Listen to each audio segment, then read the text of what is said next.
नमस्कार दोस्तों मैं शिवम तिवारी स्वागत करता हूं आज की वीडियो में। आपने अगर किसी न्यूज़ चैनल पर या फिर किसी रील्स में आपने देखा होगा कि बिहार का एक लड़का था जिसका नाम था भरत तिवारी। वह सिस्टम से अपने और अपने गांव के जो भी हक हैं उनके लिए लड़ रहा था। जिन नेताओं को हमने अपने हक के लिए हमें हक दिलाने के लिए उन कुर्सी पर बैठाया था, उन जब चुनाव होते हैं तब हमसे यही नेता आके इतनी इतनी बड़ी बातें कहते हैं कि आपको पानी मुफ्त मिलेगा, आपको बिजली मुफ्त मिलेगी, आपको शिक्षा मुफ्त मिलेगी। लेकिन चुनाव निकलते ही जैसे ही चुनाव निकलता है ये अपना असली रंग दिखाना शुरू कर देते हैं। कोई लड़का 28 साल का लड़का उनसे जाता है और कहता है कि जो आप वादे किए थे आपने, उन वादों को आप निभा नहीं रहे हैं।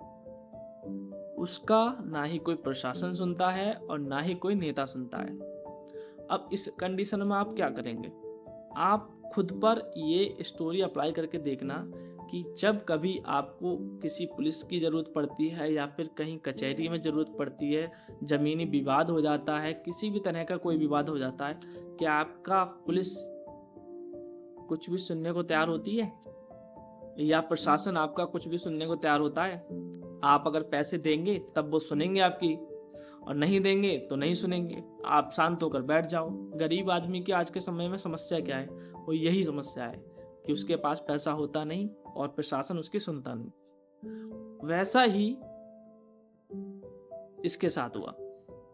ये प्रशासन के पास जाता है, नेताओं के पास जाता है, कोई भी सुनने को तैयार नहीं होता है। अब 28 वर्ष का लड़का जिसने बीएससी की हुई है, पढ़ा लिखा है, उसे पता है कि मेरे हक मुझसे छीने जा रहे हैं, मेरे गांव के हक मुझसे छीने जा रहे हैं, तो इसके लिए मुझे क्या करना होगा? उसने इसी वजह से उसने ये कदम उठाया कि हथियार हाथ में ले लिया। चलो ठीक है, हथियार हाथ में ले लिया। किसी को उसने मारा, किसी को धमकाया, किसी की चोरी की, कुछ नहीं किया। बस उसने ये जताना चाहा कि प्रशासन आज मेरी नहीं सुन रहा है, इसीलिए मैंने ये हथियार उठाया। और जब पुलिस उसको पकड़ने जाती है तो ये वहां पर उसको समझाते हुए वही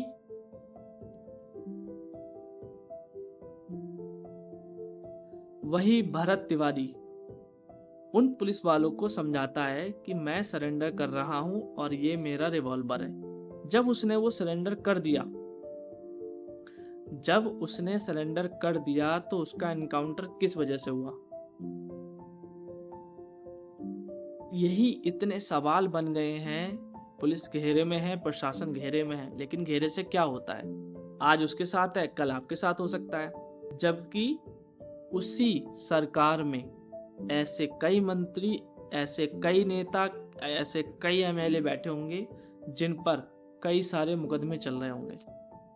उनसे कौन पूछता है कि आपने क्या किया, क्या नहीं किया? उनका एनकाउंटर कौन करने जा रहा है? नहीं हो सकता। क्यों? क्योंकि आज के समय में ये पॉलिटिशियन जो हैं इतने शक्तिशाली हो गए हैं कि नीचे की जो जनता है उन्हें कुछ मतलब नहीं है कि कैसे वो जी रही है, कैसे रह रही है, पानी आ रहा है उनके पास, नहीं आ रहा, लाइट आ रही है, नहीं आ रही है, सुख सुविधाएं हैं, नहीं है। क्यों? उनका बंगले में प्रॉपर लाइट रहती है, प्रॉपर पानी रहता है, एसी में रहने वाले होते हैं, गाड़ियां साथ चल रही हैं, तो उन्हें उसका दर्द नहीं मालूम पड़ता। जब कोई अपना ये दर्द उन्हें बताने जाता है फिर भी वो इग्नोर कर देते हैं। तो इस कंडीशन में क्या करेगा इंसान? क्या करेगा? हथियार नहीं उठाएगा तो क्या करेगा? आज मुझे ऐसा लगता है कि स्थिति जिस हिसाब से बनती जा रही है, देश का जितना भी युवा है उनको सबको हथियार उठाना चाहिए और अपने हक के लिए सबको लड़ना चाहिए।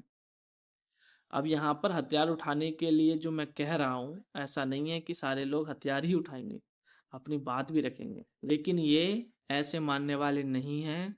इनको जब तक कोई सबक नहीं सिखाएगा तब तक ये सुनने वाले नहीं हैं।